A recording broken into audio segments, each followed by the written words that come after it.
गोबाव समनिफ्रायनो आङो ढेकियाजुलि बे जायगाखौ खोनादोंमोन। दिनै आङो फैबाय आरो मोनसे गिदिर थांखि लानानै नैबे ढेकियाजुलि जायगायाव से नं बालाबारि गामिनि बे ब्रह्म जयगालयआव मोनसे गिदिर थांखिजों हाबाफारि खुंदों। आङो फैनो मोननानै जोबोरै गोजोननाय मोनदों। गोबाव समनिफ्राय आङो फैनो सानदोंमोन, फैनो हायाखै। दिनै आं नुफैबाय।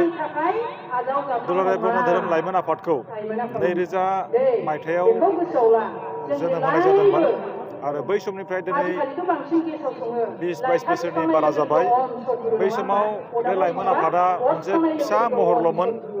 दिनै जों नुनो मोनबाय दुलाराय ब्रह्म धोरोम लाइमोन आफादा गावनो मोनसे 3 बोसोरारि नैथि बियो बे हाबाफारिखौ खुंनो हादों। बेयो जोबोरै देरगाथाव। थारमाने लाइमोन आफादा बै समाव उन्दैमोन, दिनै बैसो जाबाय। आरो मोनसे देरगाथाव बाथ्रा आङो नोजोर होबोबाय थादों।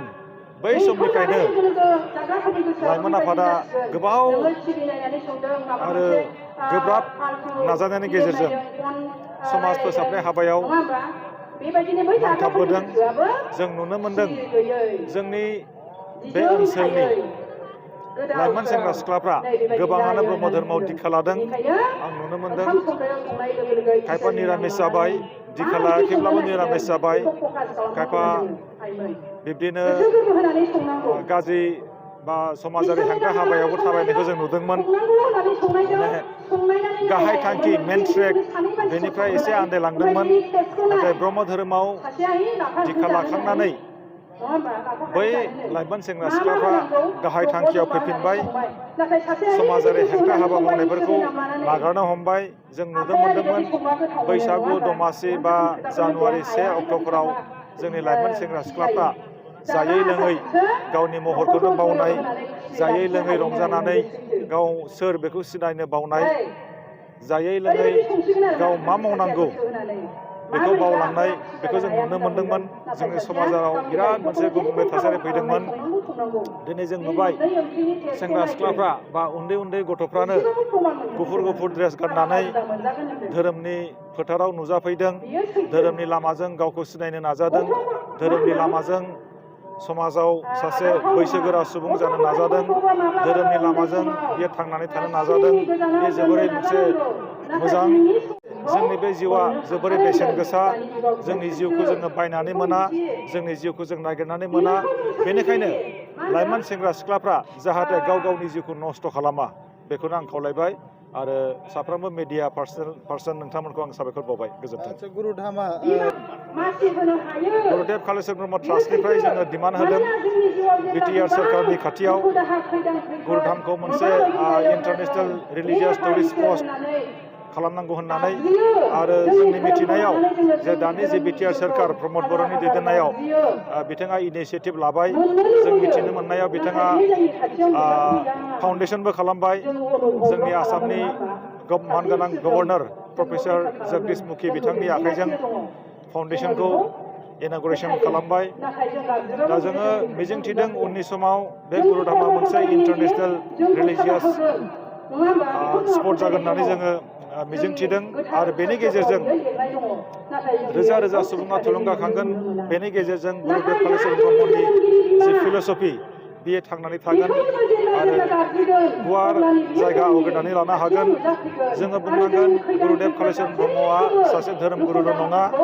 गुरुदेव कालिचरण ब्रह्मआ बर' समाजखौ फोथांनानै लाखिनो थाखाय मोनफ्रोमबो बिथिङाव खामानि मावदों।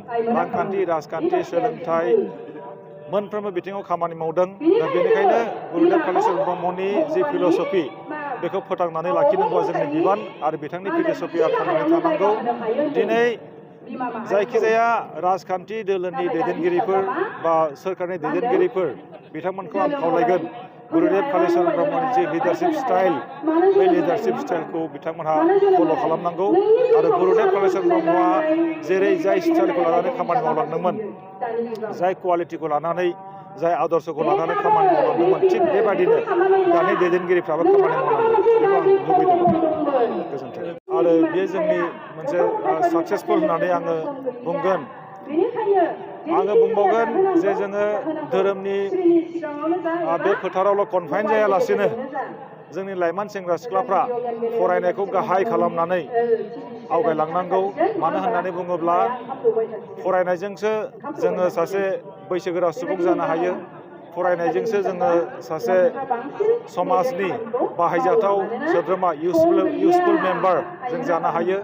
फरायनायनि गेजेरजों जोङो सासे गोग्गो नोगोरारि जों जानो हायो, सासे गोग्गो दैदेनगिरि जों जानो हायो। फरायनायनि गेजेरजों सासे मानसिया रोजा रोजा सुबुंखौ थुलुंगाखांहोनो हायो। ओनसोलाव सोरबा सासे गोरों सुबुं जोनोम जादोंब्ला बै सुबुङा रोजा रोजा फरायसाफोरखौ थुलुंगा होगोन। बै सुबुङा गावनि गोग्गो लाइफ स्टाइलनि गेजेरजों समाजाव मोनसे गोग्गो थासारि दानो हागोन। दिनै जोंनो बेखौनो नांगौ, सोलोंथाइनि बिथिङावबो जोंनि लाइमोन सेंग्रा सिख्लाफ्रा आवगायलांनांगौ। आङो बेखौनो लुबैदों। जोंनि साननायफोरखौ जों धोरोमनि गेजेरावल', धोरोमनि बेंखनावल' कनफाइन खालामालाबासिनो बा धोरोमावल' थायालाबासिनो जोङो खायफा आबाद मावनांगौ, खायफा बिजनेस मावनांगौ, साख्रि मावनांगौ, गोबां जोंहा मावनांगौ हाबा दङ आरो मोनफ्रोमबो फोथाराव जोंनि लाइमोन सेंग्रा सिख्लाफ्रा बाहागो लानांगौ, उथ्रिसार जानांगौ।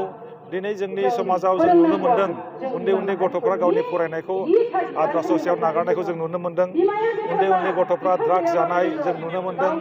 उन्दै बैसोआव हाबा जानानै गोदाव सोराव जानायखौ जों नुनो मोन्दों।